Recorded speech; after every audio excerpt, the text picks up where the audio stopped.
Hey everyone, Lightning Spirit 78 here, and welcome to my brand new side of Let's Play. Let's play Pokemon Stadium 1. Now there's something different about this LP, and yes, after you hear what I'm doing here, feel free to call me a Darkpool99 ripoff, because I talked to him about this idea a long time ago, and he said go for it, so I'm gonna try this my own way. Basically, what we're doing in this game is we're not actually going into the Pokemon Stadium to take on any, any battles. Because, truth be told, I kind of suck at the stadiums. Even though I'll show you basically what I have. I mean, I have a bunch of trophies here, but I've never completed all of Round 1. I mean, the last thing I have to do in Round 1 is beat the Prime Cup, the Master Ball version of it. So yeah, I couldn't even guarantee that if we did all the stadiums that this LP would ever end, because I kind of suck at those. It's all luck-based for me.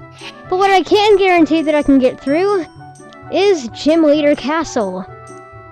Now, what's so special about Gym Leader Castle? Well, more or less you have two options. If you had the old games of Pokemon Red and Blue, and I believe even Yellow, you could plug them into your N64 and you could take your teams from the game and have them battle in 3D. This was definitely recommended for these kind of battles. However, I lost my old copy of Blue version and I do not have it anymore, so unfortunately my original plan of using my Blue version to basically recreate an entire replica of the team I used in Pokemon Leaf Green isn't gonna work. So what we are doing instead is that we're going to take on the Gym Leader Castle, all of it, with rental Pokemon only. Yeah, a bit of a challenge, but I've done it before, so I can almost guarantee I can do it again. In fact, I mean, you basically have to start off with the... At this point, I could choose any gym leader that I wanted, but... Now, more or less how this game works is... You have to battle a set of trainers, and then the gym leader. Now, don't think this is pathetically easy like the gym leaders were in Leaf Green. These guys are actually really tough. So... Okay, what was this? I think that was my team to beat the Elite Four. I'll keep that around. For now, we're going to make our own team to beat up Brock. So, now, with rental Pokemon, I should say right here, right now, do not go for, the fully evolved Pokemon, like everybody seems to. Because there's a bit of a problem.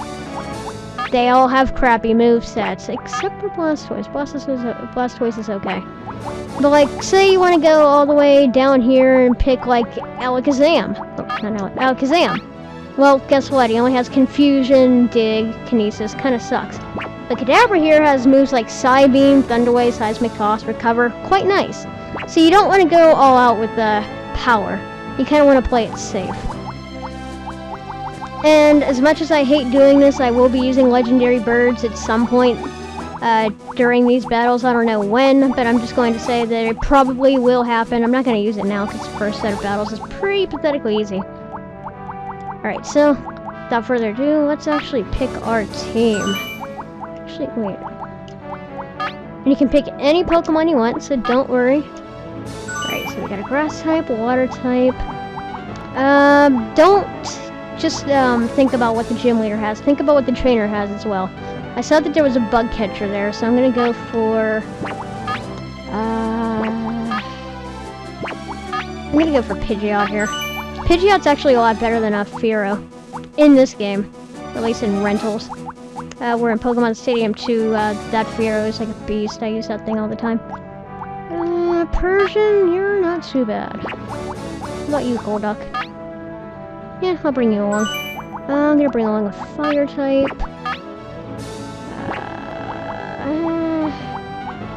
I'll bring along Growlithe. Not that powerful, but I'll bring him along. And Machoke in case I need him. Alright.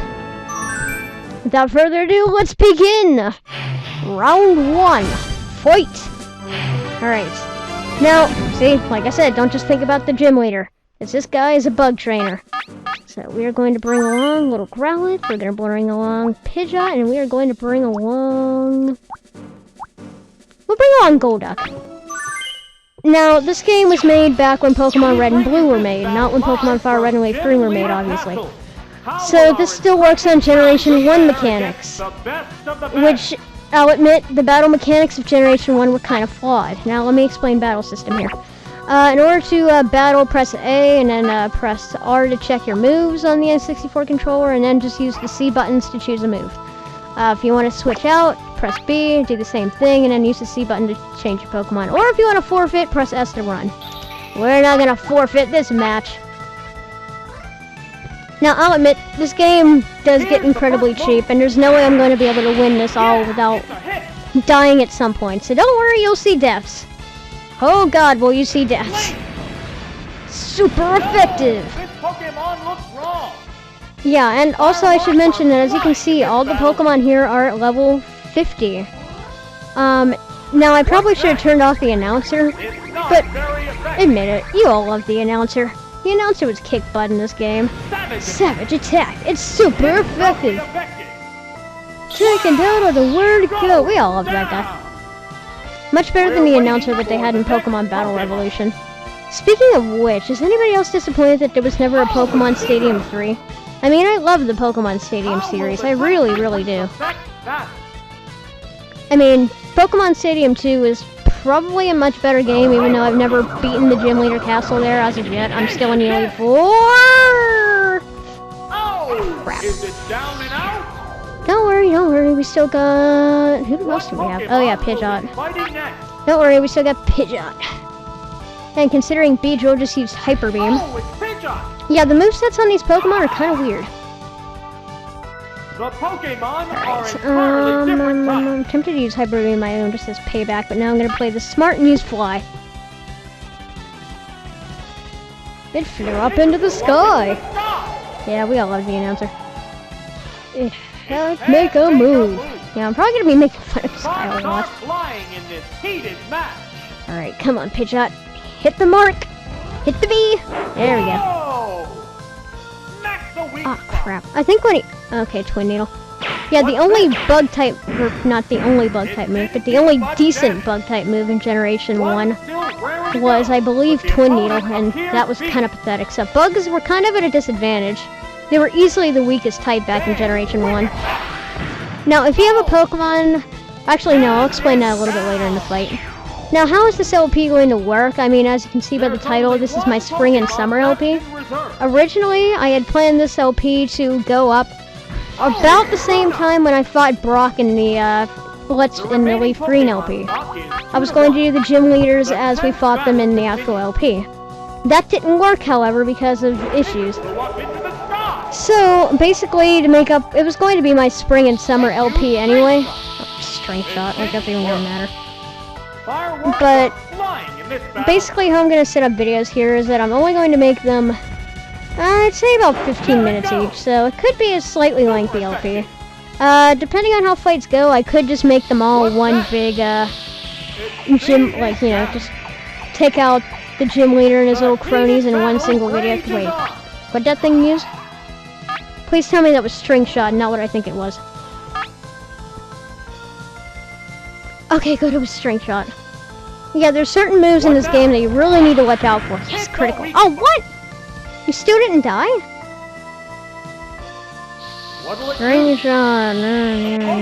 Speed Fill. But yeah, either I'm going to paste this at a rate where it's one gym leader per video, which will probably be slightly long videos, or I'm just going to base them by 15 minutes. If I do the 15-minute thing, I'm not going to give intros and outros until I'm done with the gym leader itself. Or him or herself. So, if the video cuts off abruptly, it'll be continued in the next part when we take down whoever we need to take down. So, that's basically how this LP is going to work. Bye-bye, Bug Boy. Alright, so let's take on the laddie. Trainer 2, round 2, fight! Okay, this guy has grass and poison types, so... Growlithe, you're going to be key here. Computer, don't go on standby. Poison types. I didn't plan for poison. Oh wait, yeah I did. Golduck, and what else? Should we save Pidgeot? Yeah, some rock type, Jimmy. Here's the second adversary. The challenger needs to stay calm to earn. If you heard something there, I'd probably cut it out and bump my microphone. Anyway, Gloom! Now, I should probably mention that this generation there were some moves that were particularly broken. Moves that come to mind when I say this are moves like Wrap and Fire Spin. Moves that basically, if they hit over and over again, you could not do a thing. You couldn't switch, or actually no, you could switch. You couldn't attack. I think you could use items. Yeah, you could switch and you could use items, but you couldn't attack. And if the move continued to hit, like even though they had a low accuracy, for some reason they continued to hit, odds are they'd have you beat. Some moves like Wrap and Fire Spin, they kind of sucked. Another move that is extremely broken this generation was Razor Leaf.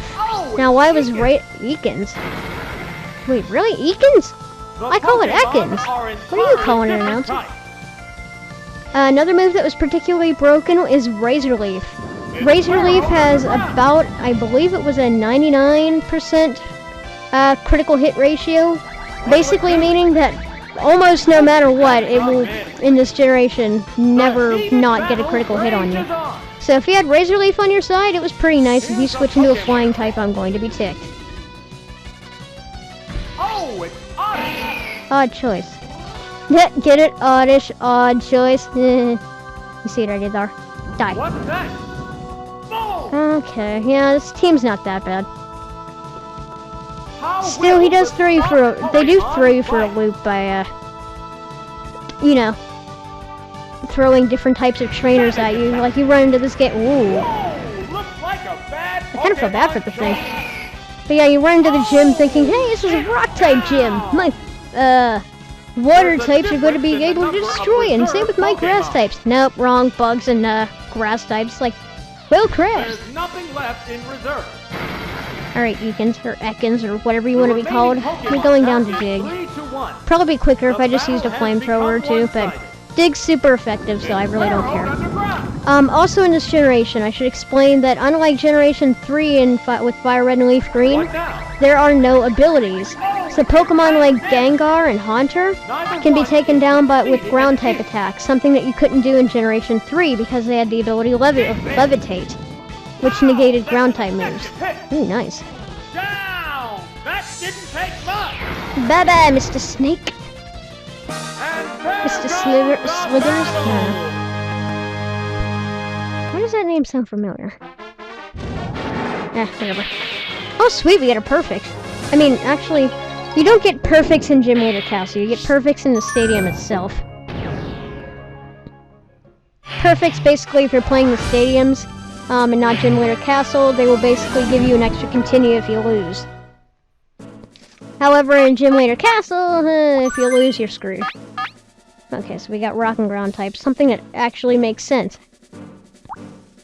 I'll send you 3. It's the gym's third opponent.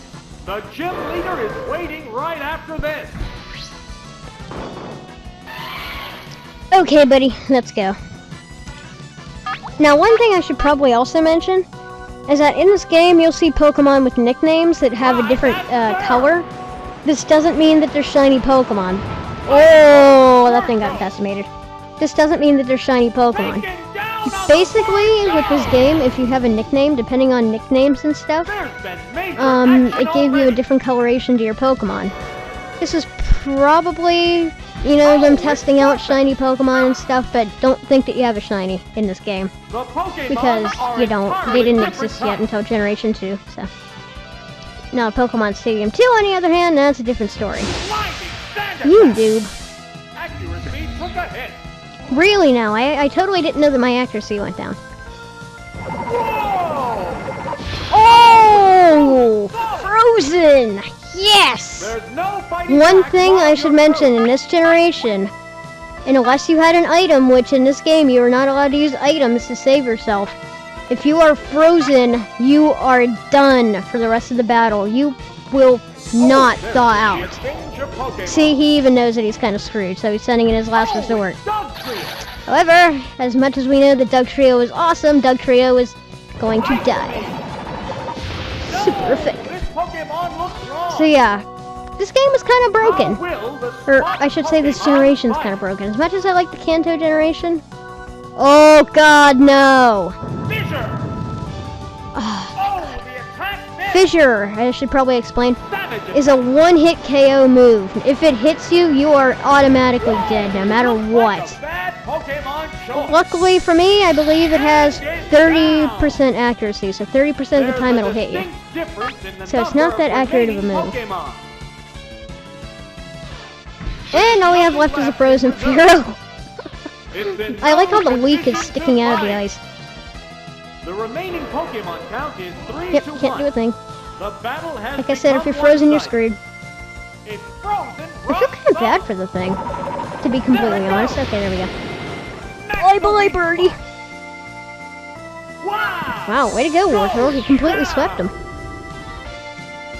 And there goes the battle! Alright, so all that's left is Brock, the gym leader. Well, we might actually be able to fit this in one decent-sized video.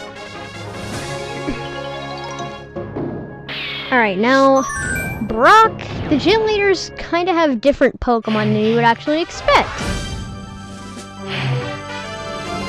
Yeah, he is Vulpix. He has a freaking fire type. I'm gonna use the exact same term. Alright, let's go. The next battle is against I decided to lead with leader, Ivysaur Brock. because I believe, if I remember right, he has Razor Leaf. And Razor Leaf always getting a critical hit pretty much no matter what in his generation is really helpful. And considering this thing here is, you know, easy to take down, critical hit or not, Mighty blows with the word go. it's not that bad. I don't know where I was going with that word. On the word Okay, with that go. sentence. What am I talking about? I don't know. There's been major action already. Come on, buddy. Now, he has 6 Pokemon, but he will only use 3 of them. On it. I should probably note that Omanyte had Ice Beam, so I probably should have been a bit more careful. I'm looking at his moveset right now. Now this Onix, yeah, it knows Bind. What now? Remember those moves like... Oh my god, it missed! Yeah, remember those moves like Wrap and Fire Spin? Yeah, Bind is one of those moves, so if that would have hit, odds are I would have been stuck there for quite a while. Yeah, the Onix also had Toxic, Earthquake, and Rock Slide. Could have been kind of annoying, but considering it was stupid and missed, it basically gave me an easy opening. Oh, Kabuto. I thought for sure he was going to use Vulpix. Kabuto has Absorb / Hydro Pump and Blizzard. The only thing I should worry about is Blizzard, but considering I'm going first, he's screwed. Ivysaur Sweep! Yeah, Razor Leaf, it's broken. 3 critical hits in a row. You saw it here, folks. Like I said, broken. Alright, well, not too shabby for a beginning. The fights don't really start getting tough until about the 3rd gym leader. Then they really take a difficulty spike. So.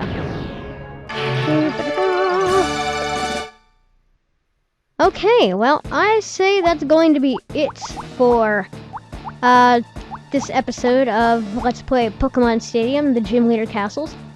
So, if you like this episode, please subscribe. Thank you so much for watching, and have a great day, everyone. Next time, we'll take on Cerulean Gym Leaders, Misty, the Water-type person. I almost called her, like, Water-type mistress. I don't know.